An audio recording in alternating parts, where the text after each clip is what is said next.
Thank you, Ruth. I'm glad you all made it here this morning. I understand that one of the bridges is closed coming into Virginia and that there are streets closed and all the rest. And nobody seems to know why. The race isn't until tomorrow. And everybody was anticipating no problems this morning, and this is what you get. So, but anyway, we're going to be looking at the Russia that will not go away, that has not gone away all day long.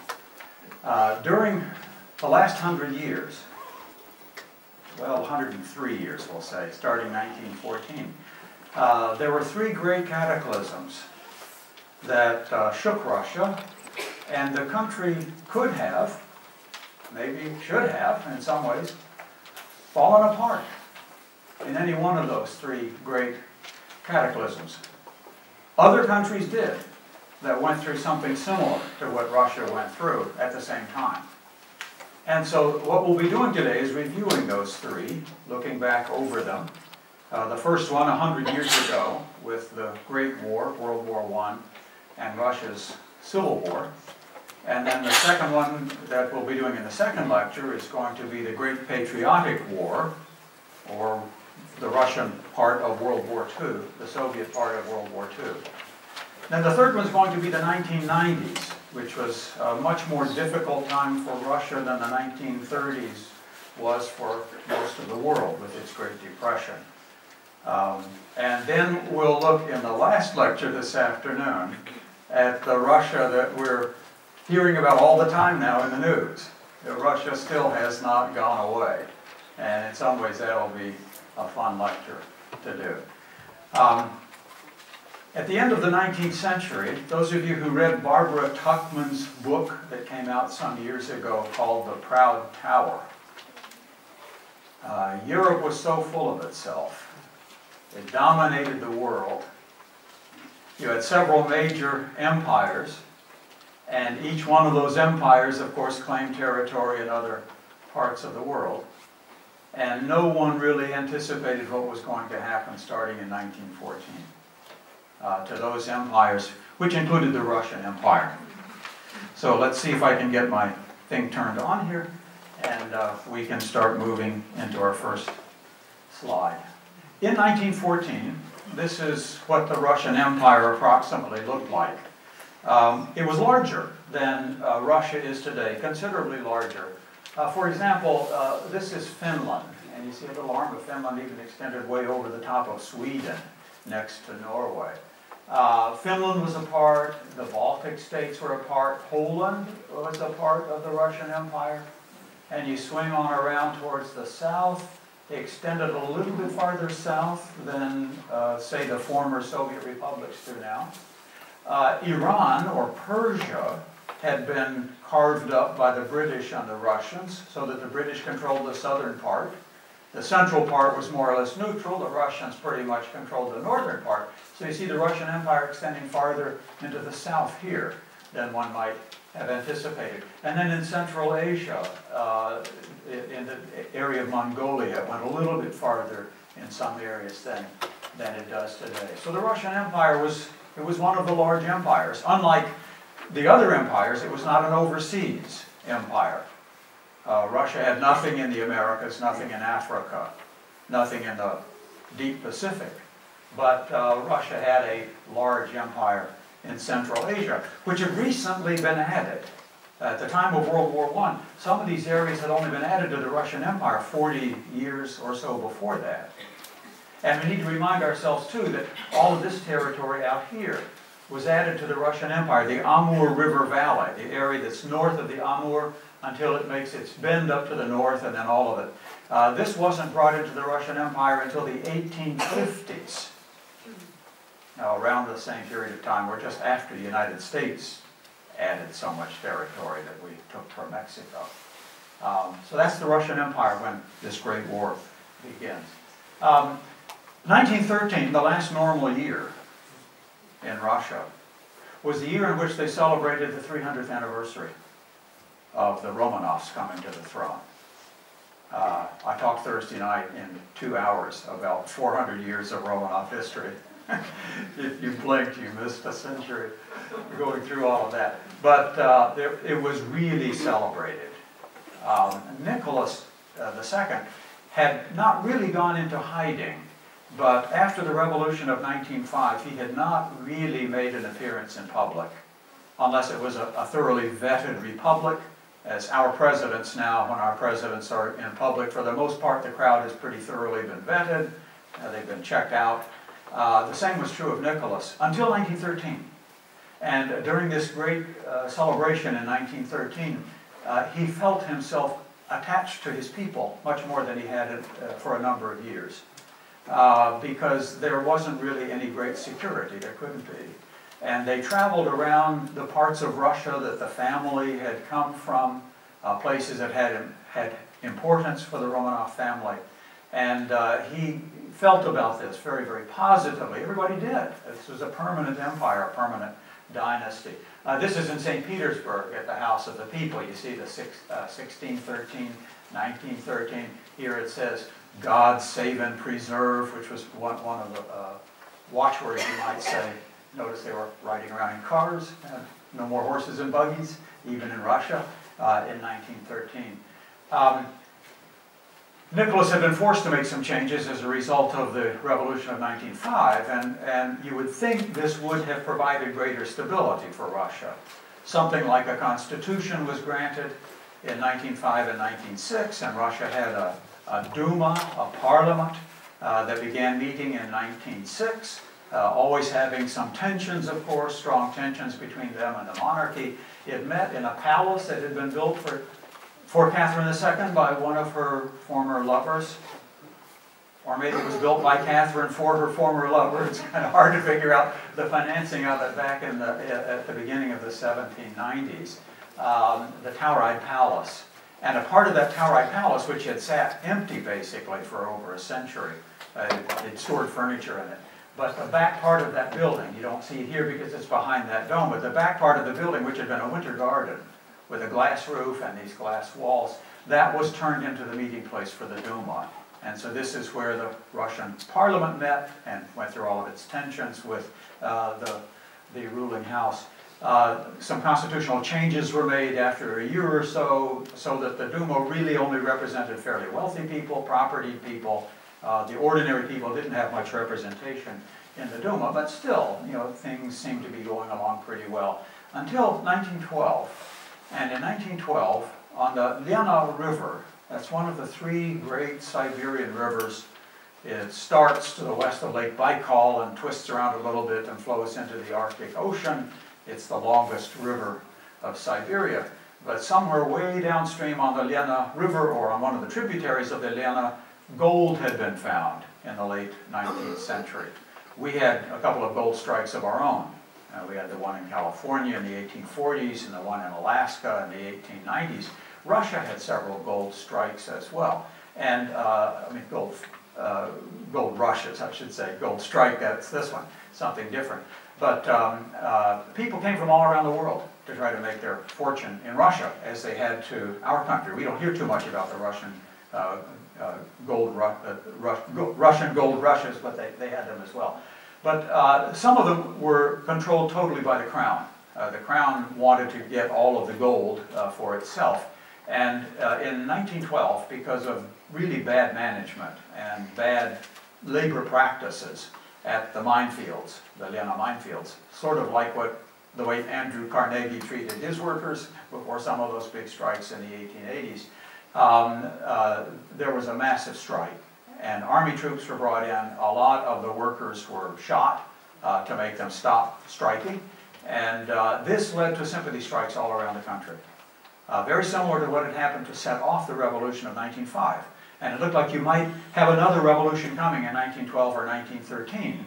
And then the tercentenary came, and that calmed things down quite a bit because of the popularity of the monarchy with the tercentenary. And then you had the beginning of World War I.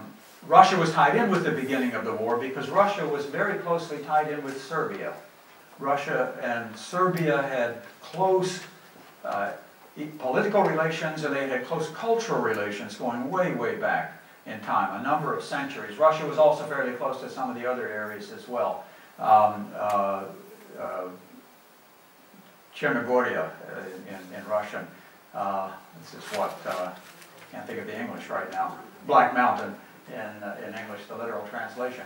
But it was in Sarajevo that, as you recall, Franz Josef, the heir to the throne, or Ferdinand, the heir to the throne of the Habsburgs, was shot by a Serbian nationalist. It was not in Serbia, it was in Bosnia. Bosnia had been illegally integrated into the Austro-Hungarian Empire in 1911, which had made the Russians really angry because they violated an agreement to do that. And this had been a powder keg. There had been several minor wars in the Balkans that the rest of the Europeans had managed to keep quiet. But then in 1914, this one built up and built up and built up. The assassination took place at the end of June, and a month later, the war broke out when Austria decided that it was going to invade Serbia, and then one domino fell after another because of agreements that had been made. Russia decided that it would mobilize all of its troops against the Austro-Hungarians in order to stop them from invading Serbia, but their plans also called for them to mobilize against Germany on the German border.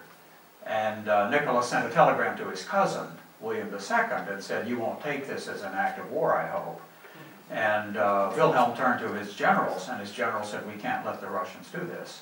If the Russians mobilize, then we could never win a war if a war started."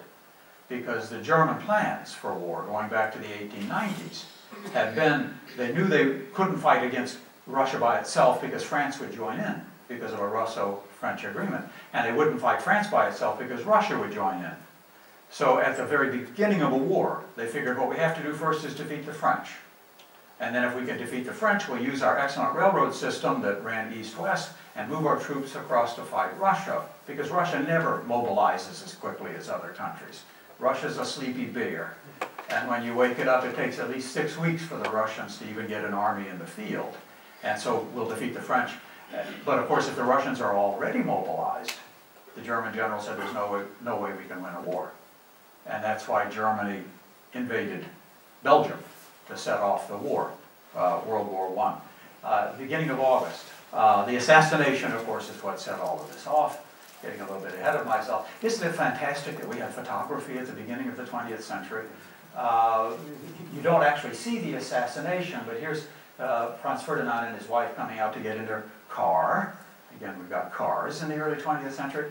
But you know, the driver didn't have a GPS system in his car, and he made a wrong turn down a street, and it was a dead-end street, and he had to turn around and come out of that street, and that gave this Serbian nationalist, Gabriel Princeps, that gave the opportunity. The car had driven past him already, and he had not had a chance to get his pistol out and take a shot at them.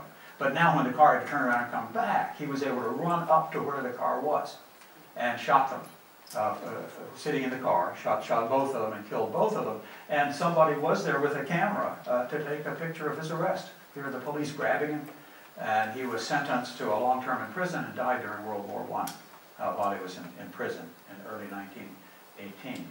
But, so you have a war that's set off, and here you see the empires, the German Empire and the Austro-Hungarian Empire. Those are the central powers in the war.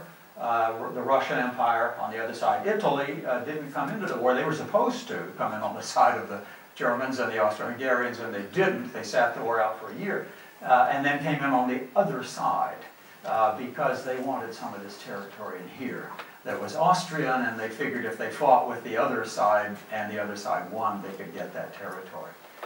So those were the sides, and when the war was declared in Russia, in St. Petersburg, this is a really unusual photograph, because most of the photographs that you see, the photographers are in the back of the crowd, and you're looking towards the Winter Palace, which is where the announcement was made, from a balcony on the second floor of the Winter Palace. But this photographer was looking at the crowd, so you see the faces of the people who are there, listening to the declaration of war from Nicholas II. And the surge of patriotism was just enormous. Of course, there's now not going to be any civil war, and the strikes immediately come to an end. Everybody patriotically unites behind the country. this huge crowd that you see here, not all of them probably, certainly not the women in the front row, one would think, but a large number of the people in the crowd then turned around and went over to this direction for about a quarter of a mile to the brand new German embassy, which had just been built, and they absolutely trashed the embassy. They broke into the building, they threw all the furniture out the windows, they lit the building on fire. The building's still there.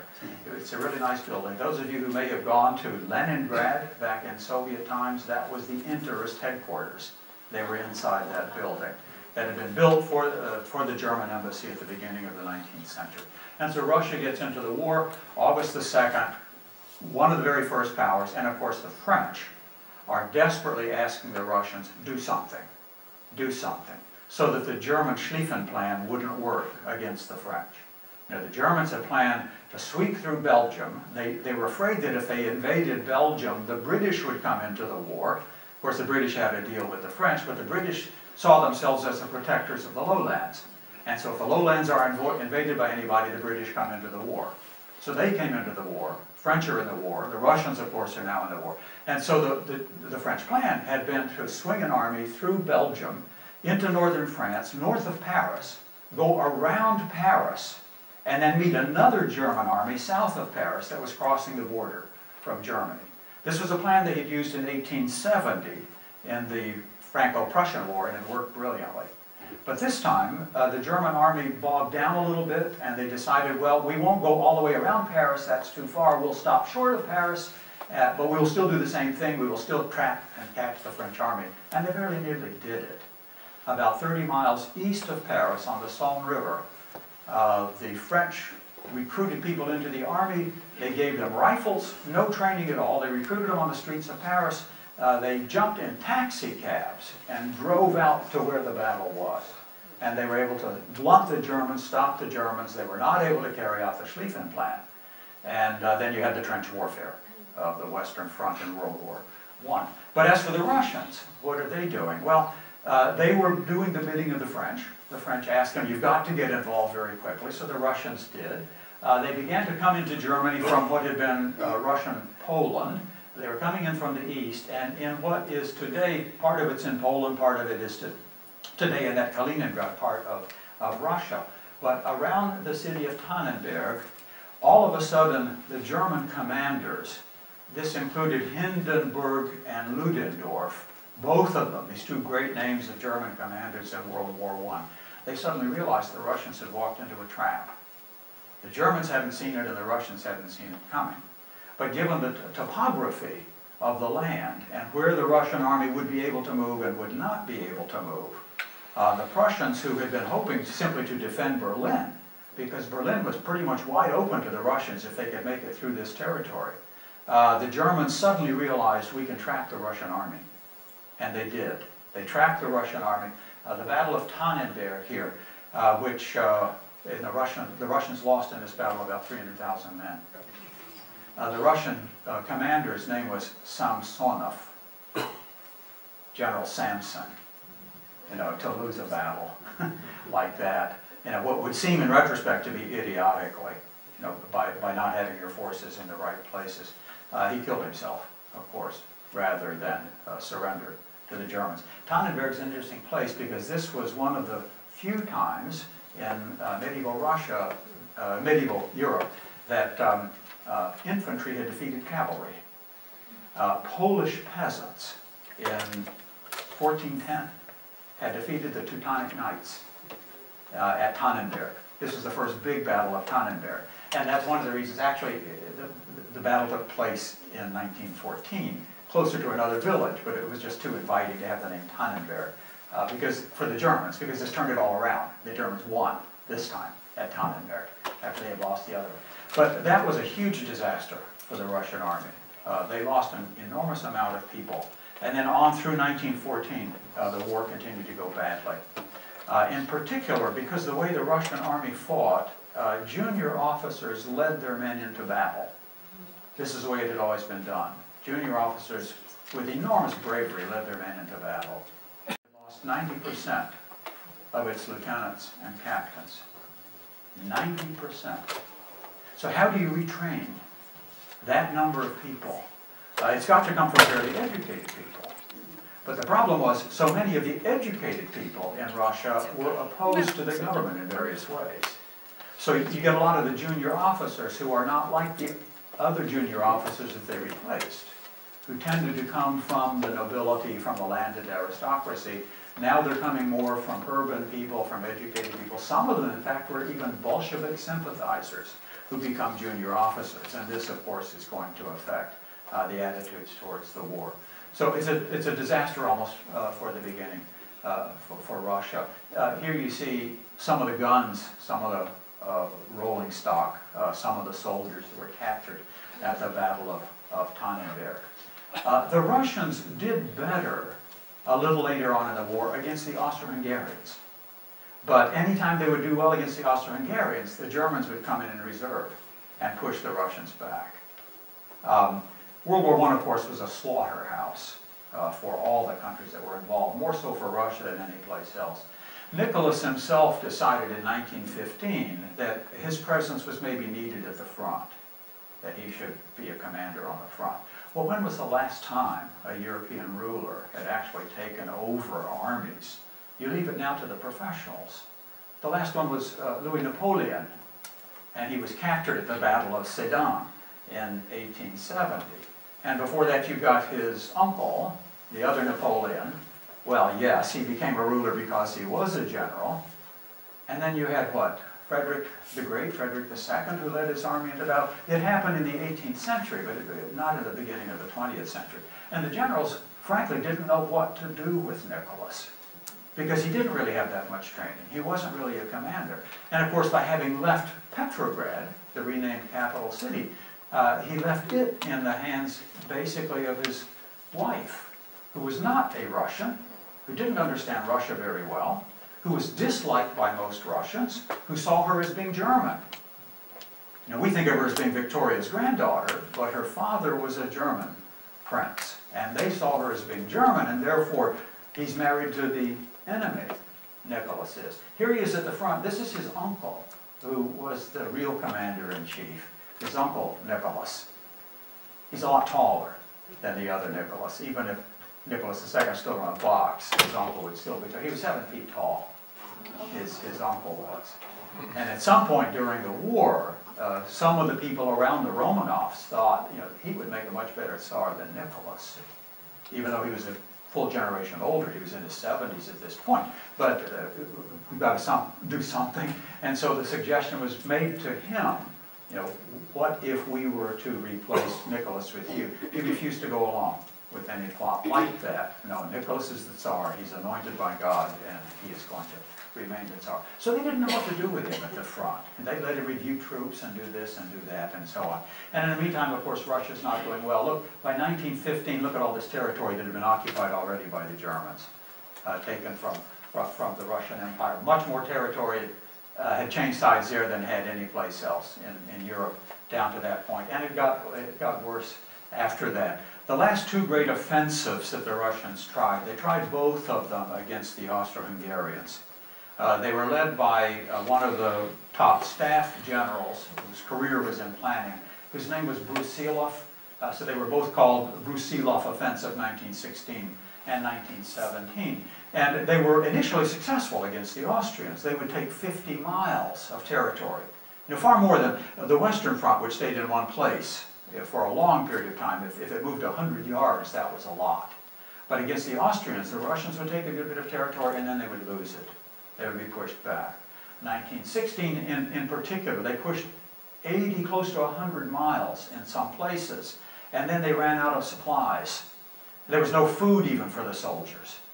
And no ammunition, and so the soldiers had to fall back, and of course the Germans came in reserve against the Russians. These are photographs from those two campaigns. The 1917 Brusilov offensive is one in particular that never should have happened, because 1917 was already beginning. I'll say a little bit about it after we get into something more. But as a result of all of these two offensives, which ended up in failures and costing the Russians an enormous number of people. They captured a lot of prisoners, but they lost an awful lot themselves.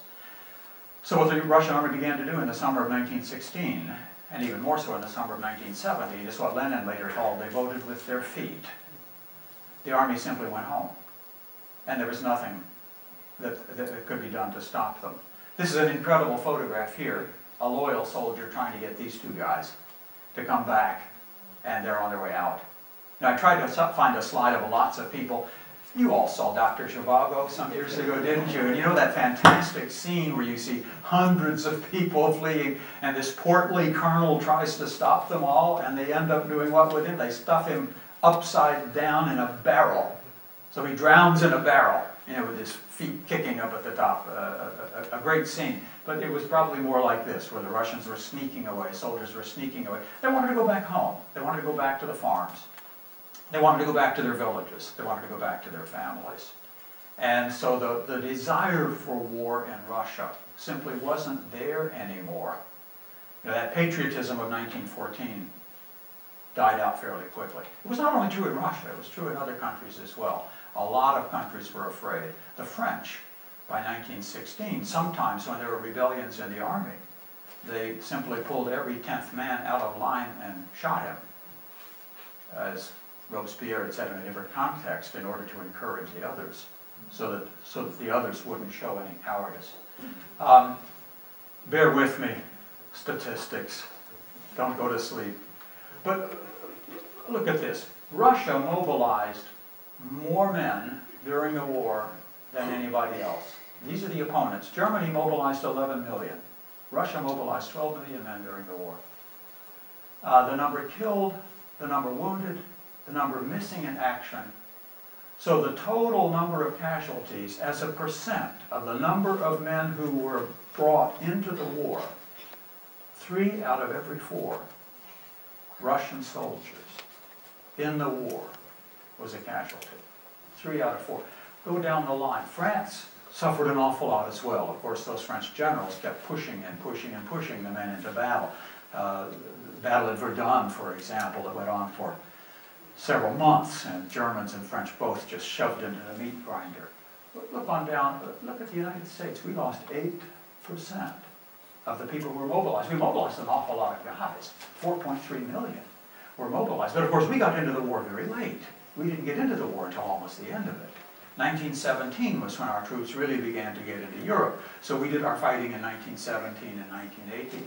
And many of the Europeans weren't sure that the Americans could do that kind of fighting, particularly the kind that there was on the Western Front. They were surprised that Tennessee sharpshooters and others did as well as they did in the war, because it was not the kind of war that the French African troops could do well in. The French had troops from Senegal that they could put against anybody in Africa and they would crush them. But when the Senegalese troops came to this kind of fighting in Europe, they couldn't do it. They simply could not do it. They couldn't go into that meat grinder. In a place like Verdun, where when you walked up those 10 kilometers up the hill to the fortress at Verdun, some of you I'm sure have been there and seen all of this, the French soldiers pretty much knew, the rumors told them, that within 96 hours, within 4 days, over 90% of them would be casualties.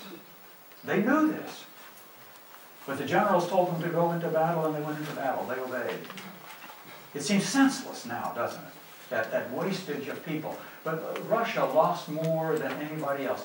Well, except Austria. Austria lost 90% of its people. But they didn't mobilize as many as Russia did. They didn't have as many killed. Russia tops it out over everybody.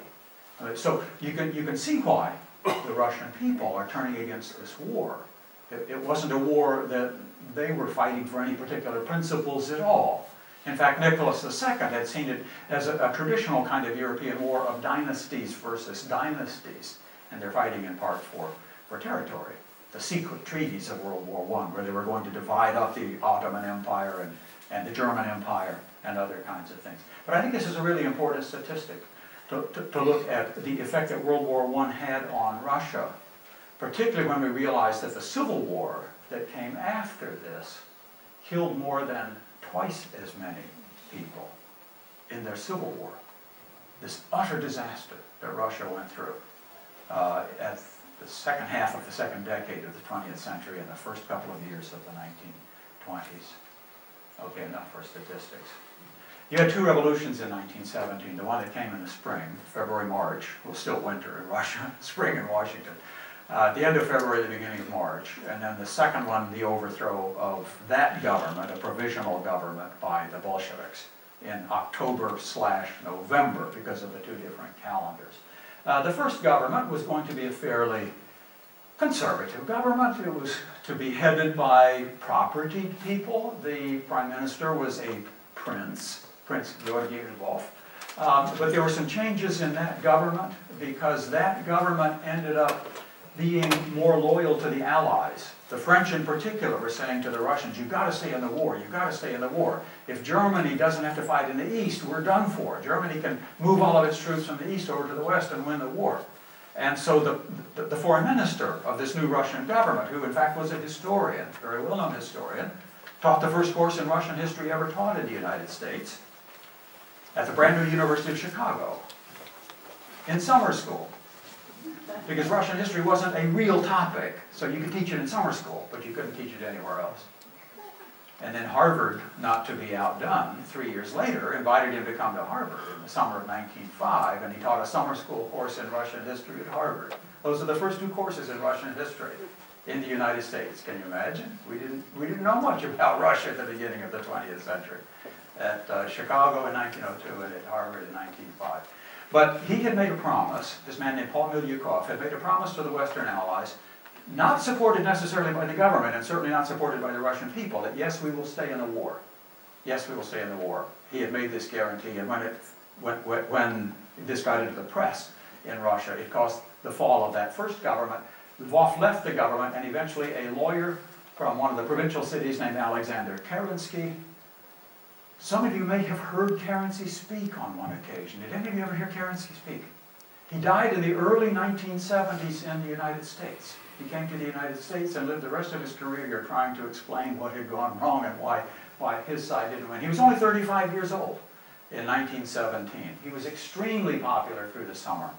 But then, because of circumstances, he was overthrown, in part because of that second Brusilov offensive. The second Brusilov offensive, which the French were saying to the Russians, you absolutely have to do an offensive. You have to get troops away from France. And so the Russians planned and executed this second offensive, which they never should have done. How the war might have turned out had they not done it, we don't know. But we know how it turned out in part for Russia. The army voted with its feet. The army went home. And it was Trotsky, really, who was responsible then. After the Bolsheviks overthrew the government, it was Trotsky more than anybody else who was responsible for trying to build up an army. But they couldn't build up an army. They signed an armistice immediately with Germany, which means now Germany can move all of its troops to the west. And this is at the very time the United States is getting into the war. And that does balance things off a little bit so that Germany wasn't able to win. But they almost did in the spring of 1918. The Germans almost did win the war. They had an offensive because they were able to bring their troops from the east that very nearly won the war. And then, of course, they expended so much that they weren't able later on in 1918. Lenin declaring Soviet power. This is a highly romanticized painting that was done in the 1930s of Lenin. He's declaring Soviet power in the ballroom of what had been an exclusive girls' school for daughters of the nobility. They'd all been told to go home, and this was going to be a Congress of Soviets from all around the country. And if you look in the crowd, there's a soldier, there's a sailor, there's a peasant, there's a worker. You've got one of each. You've got to make sure everybody is right there. The right kinds of people were there. And so they signed the Peace of Brest-Litovsk, gave up an enormous amount of territory. It was not at all a popular peace treaty for Lenin to sign. This was where the front was when all of that began. This was what was eventually occupied by the Germans, all of this territory here, the whole western part. They gave up an enormous amount. But Lenin thought that this is not going to be permanent. There's soon going to be a worldwide revolution, and everything's going to be changed again anyway. But the other countries that had been Russia's allies held this against Russia a lot for coming out of the war in 1918. But that doesn't mean Russia's out of war by any means. In fact, it got worse for the Russians. But in the meantime, you see the empires in 1914. You've got, don't forget, the French are all over North Africa. They continued after the war to hold at least Algeria. Italy is in North Africa. The British are in Egypt and everywhere else all around the world. There's the Austro-Hungarian, the German Empire, and the Ottoman Empire. Of course, nothing in the desert here. You could have painted all that green too, but there's not much that's in the desert. These were the empires in 1914. But when the war ended, what happened to all of those empires? Every one of them disappeared, including the Russian Empire. It was the first one to disappear, but not Russia. Russia remained pretty much intact. And the other empires did not, except maybe the British, except they eventually had to rename it the Commonwealth, because empire is a bad name to have. So in 1931, you've got to start calling it a Commonwealth. But the others, they began largely to disappear, particularly the ones on the losing side, the three losing empires in the war. This is what it looks like after. You've got, what, 8 or 9 countries carved out of Austria-Hungary. That's the one that really disappeared. Germany is badly shrunken from what it had been before. Gave up a lot of territory to some of these other countries, including Poland, so that you got a little piece of Germany over here that's separated from the rest of Germany. Not even together. Germany lost most of its grain-growing region given to Poland. Turkey becomes a much shrunken country, and you've got the British and the French all over the rest of it. What had been the Turkish Empire, and giving it away to various local sheikhs who had ruled in those areas.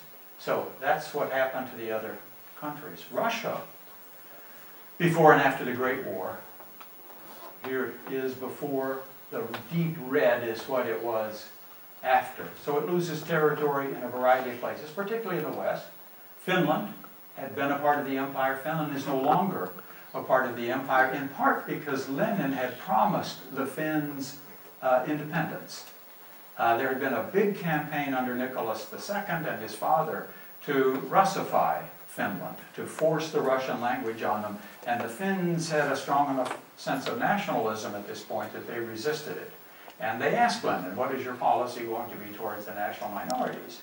The Finns in particular asked him, and he said, well, Finland is going to become independent, we're not going to hold on to Finland. And so he pretty much had to do that, not that he could have not done it. Let's see, what have we got here? We jumped ahead a little bit. Where are we? Sorry about that. Well, that was the next one. Yeah, he gave them, and then of course the Baltic states were given their independence. Remember Woodrow Wilson, our idealistic American president, who talked about self-determination of peoples, that everybody ought to be able to choose their own government for themselves, that we want to have democracy every place. There was a waiter in a restaurant in Paris who came out to Versailles to plead on behalf of his country. His name was Ho Chi Minh. He worked in a small Vietnamese restaurant in Paris, and he was arguing, you know, self-determination of peoples, that does apply to us too, doesn't it? Not just to white-skinned people. And they essentially laughed him out of the room. And go back to work in your place in Paris. And it was not extended to the French colonies in Southeast Asia, at least not yet at that point. And it wasn't extended to other places, but Wilson, of course, was insistent that at least in Europe, you know, you were going to have all of these places carved up. And so you end up with all of these different countries. It's interesting, one fairly large country was put together out of several different smaller groups.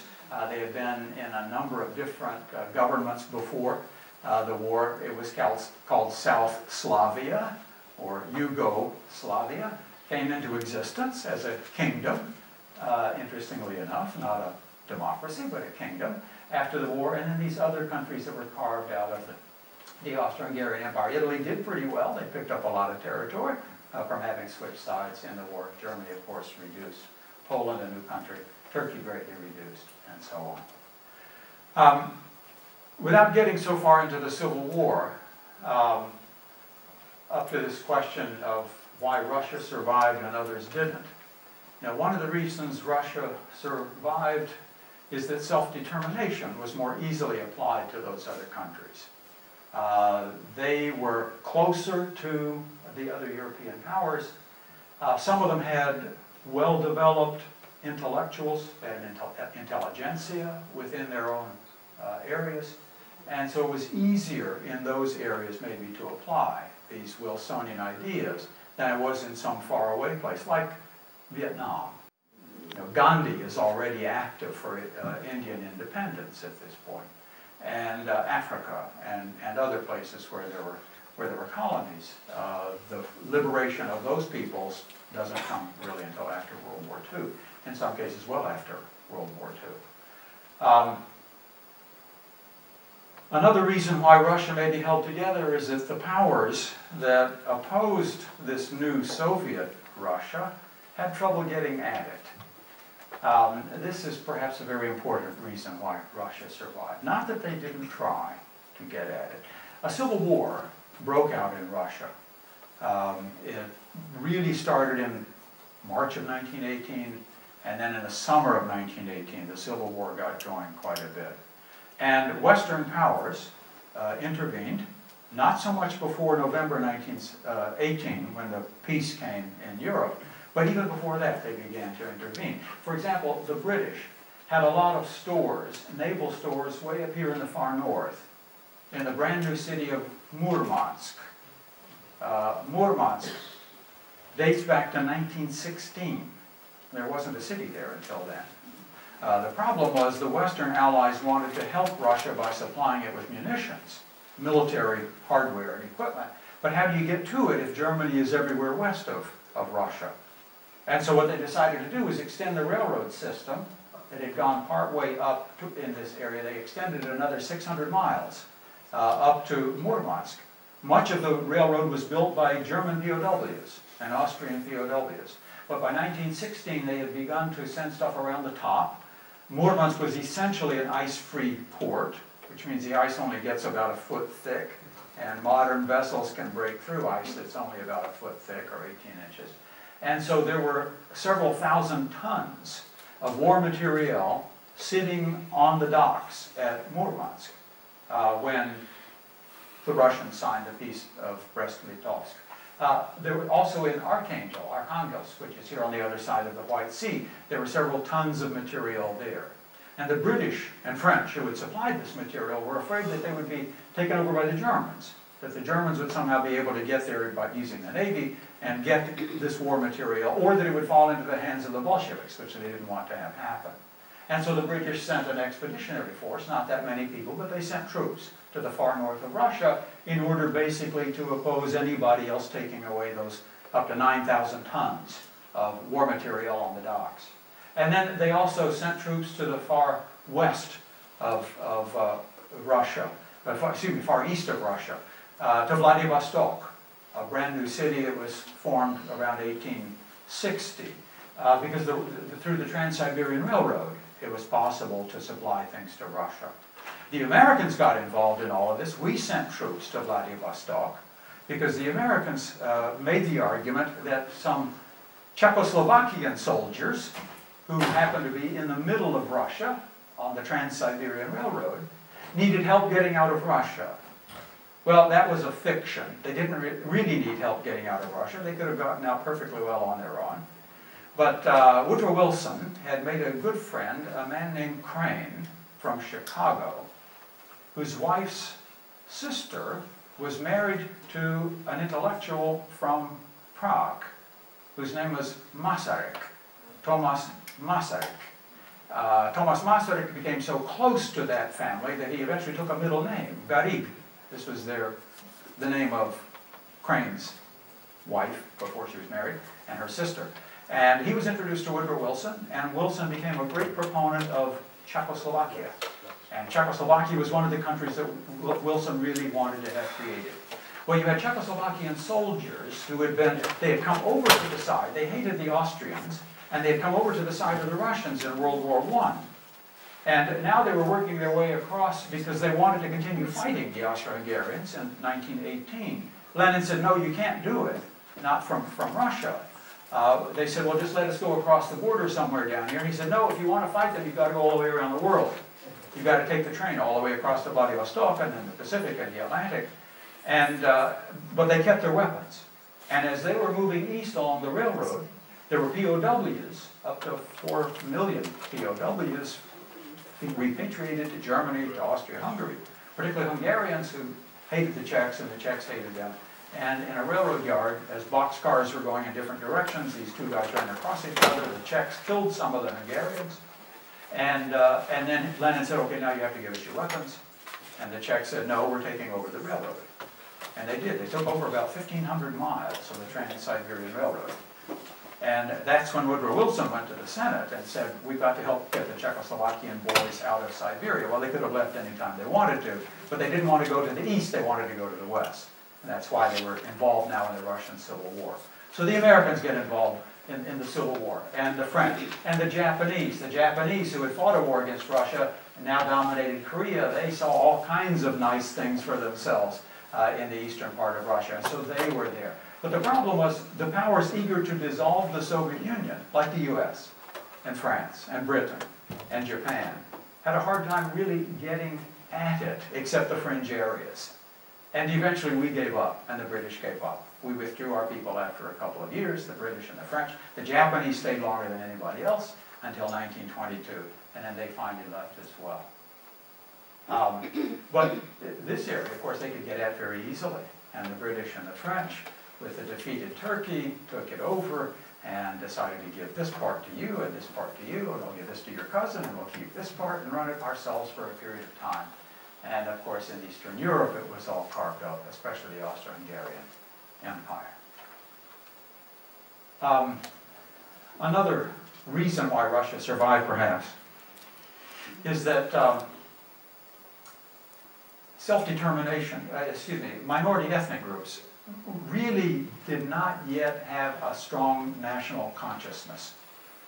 There were plenty of minority groups, and some of them did have a strong national consciousness. The Poles certainly did.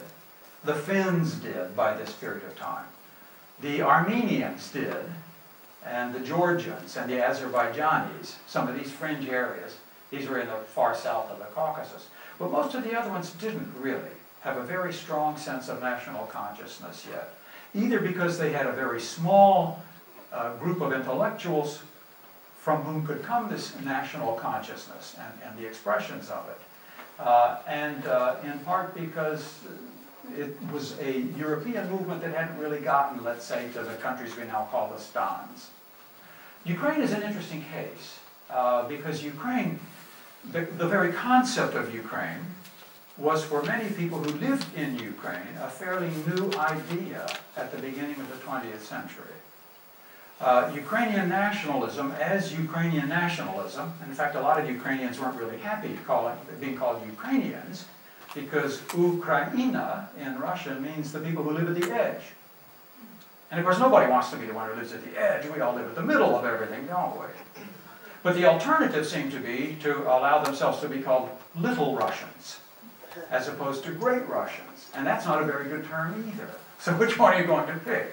Well, they didn't want one at all. But most of the people who lived in what is today Ukraine were still describing themselves in the 1890s. These are the peasants, ordinary people, were still describing themselves by the smaller geographical area that they had come from.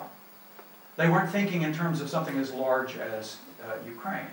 They thought of themselves as being the descendants of Cossacks, if they were more in the eastern part of the country. Or if they were more in the western part of the country, they thought of themselves as coming from the province or from the region. If you were to ask some of these people, and many of them were asked, in the 1890s, 2 or 3 million emigrated to Canada because there was a lack of land where they lived. There were far too many people living on the land than the land could support. And so a lot of people who now identify, their descendants call themselves Ukrainians living in Canada. When they went to Canada and got into Canada in the 1890s, they were asked, who are you? Where are you from? And they said, oh, I'm a Galician. I'm from Galicia. I'm from Bukovina. They didn't say I'm from Ukraine. And the vast majority of them, in fact, came from the most heavily overpopulated areas were Austro-Hungarian controlled areas, what is now the western part of Ukraine. This is where the vast majority of the people who went to Canada, let's say, in the 1890s and before World War I, the first great wave of Ukrainian migration, many of them ending up in the prairie provinces. This was where they came from, which is sort of interesting because now their grandchildren and their great-grandchildren seem to remember that it was the Russian Empire they came from. And the old country, the bad country, was the Russian Empire, but it wasn't. In fact, there were many people from here who were so upset with the Austro-Hungarian Empire that they saw Russia, in a sense, as a savior. They would rather go to Russia. But of course, Russia these areas of the Russian Empire were also overpopulated, and so the better choice was to go to Canada. Many of them went to the far east of Russia. There was an invitation, free land, to people who would go to the far east, the Amur River region, which Russia had begun to develop after the 1860s. And many Ukrainians went out there. You run into Ukrainians all over the place now. In fact, you can go through villages in that area where all the houses don't look like Russian log cabin houses. They don't look like the Russian izba. They look like Ukrainian houses. They're built in the Ukrainian manner with thatched roofs, mud and wattle, and so on and so on. But this was one of the reasons, again, I think why something like Russia, not the Russian Empire anymore, but why didn't it break up into a whole bunch of small chunks? It's because the people who might have, from other nations, other nationalities, other ethnic groups, who might have broken off, didn't yet have the level of consciousness, even in Ukraine. There were intellectuals in Ukraine. Ukraine was set up briefly as a puppet state by the Germans, but then it was incorporated because the sense of Ukrainian nationalism wasn't yet strongly enough developed in Ukraine at that point. It had only begun to develop maybe in the middle of the 19th century and had not yet reached everywhere, infiltrated into the country. And then you had this group that was really determined to keep it together. Who was determined to keep Austria-Hungary together at the end of the war? There really wasn't anybody. Not that it would have mattered. And in Germany, because Germany was the enemy, Germany was forced to take full responsibility for having started the war. You know, who's going to say, well, no, these areas that are between us and France, they still ought to be in Germany. These areas that were taken over from Poland in the 1770s and 1790s, they still ought to be a part of Germany. Germany's not going to be able to express any of that. Germany was helpless at the end of World War I. The same with the Turks. The Turkish Empire, it didn't really break up until the beginning of the 1920s, in part from within. You had certainly a strong Turkish nationalism under Ataturk, but this was for Turks, not for all of the other people. And of course the French and the British were carving that up among themselves. But in Russia, the Reds were trying to hold it all together, and they of course eventually won the Civil War. They controlled the center from the very beginning. And their enemies, you imagine, what if Russia had broken apart? What if there had been a white Russia east of the Ural Mountains? What if there had continued to be a Far Eastern Republic? What if Crimea had become independent? In fact, there's a famous Russian novelist who taught for a number of years at George Mason University, who wrote a novel called The Island of Crimea. It's not an island, it's a peninsula. But he imagined that Crimea was like Taiwan. Now, when the communists took over China, you had a separate nationalist, previous Chinese government on Taiwan. He said, he was imagining in this novel, what if Crimea had been separated and had continued to be a capitalist Russia through the 20th century in opposition to the communist Russia? How might things have played out if that had happened? And I don't know how many of you, I know there's a few people in the room who recognize this scene here. How many of you know what this is? This is from a famous Russian movie about the Civil War called Chapayev. Chapayev. This is Chapayev. It was a wonderful propaganda movie. This is Chapayev. This is his sidekick, Petya. And everybody in the Soviet Union knew this movie. You saw it at least once a year in school, the whole time you were growing up. And at other times of year, you saw this movie. People had it virtually memorized. It was a wonderful propaganda tool. He was a man who had the right idea, that is socialism, but he didn't really understand things. And in the middle of the movie, he's asked by the commissar who has come to make sure that his politics are right. He asks him, who do you support? Do you support this or that? And he says, well, I support what Lenin supports. And he doesn't really know any of the ideology behind any of that. Eventually, under Brezhnev, Russians have a fantastic sense of humor. You'll see some of that in later lectures. But eventually, under Brezhnev, they began making jokes about this movie, jokes about this film, Chapayev. And a friend of mine in St. Petersburg tells me he can't see the movie anymore without laughing all the way through it, because he thinks of all of the jokes that came up. There was also a young machine gunner, a young woman who was a part of this, whose name was Anna or Anya or Anka. And it's really funny, but here, the Reds wanted to keep it all together. And they were able to do it, so that the Soviet Union emerged from all of this that had happened. So that's the end of the lecture, and I'm ready to hear some questions now, because I think we've got a few minutes before we'll take a little bit of a break and then come back at 10 o'clock. Yes, sir? You didn't mention the migration from Russia to the United States in the 1880s and 1890s. No, I didn't mention the migration to the United States in the 1880s and 1890s. This was somewhat different. These were, it was mostly Jewish. There were other people. There were also Mennonites. There were people of German background. But many more went to Canada than came to the United States of these other groups. The Jewish group that came to the United States were they were looking perhaps for different things. They weren't looking so much to live on farms as the Ukrainian peasants were looking to live on farms. But yes, there had been a good bit of that migration because of the pogroms. The pogroms that began shortly after the assassination of Alexander II. The people who were involved in the assassination plot, when the names were published in the newspaper, most of them looked like Jewish names. They weren't all Jewish, the ones that had what looked like Jewish names. But this led, particularly in areas where there might have been, where there was, considerable latent anti-Semitism, it led to the pogroms. And then the ancestors of some of you in this room, I'm sure, left over the next couple of decades after that. And then, of course, during, when we talk about how Russia could have come to an end during this period of time, something that I didn't put up here at all, but which is also very much true, because of the Civil War, as a result of the Civil War, between 2 and 2.5 million of the best educated and most talented people in Russia left. They were on the losing side. And many of those people left. This involved engineers, it involved entrepreneurs, people who were business owners, and so on and so on and so on. Merging these two groups together a little bit, you know, I'm sure, that the movie industry in the United States was basically started by people who came to the United States from the Russian Empire.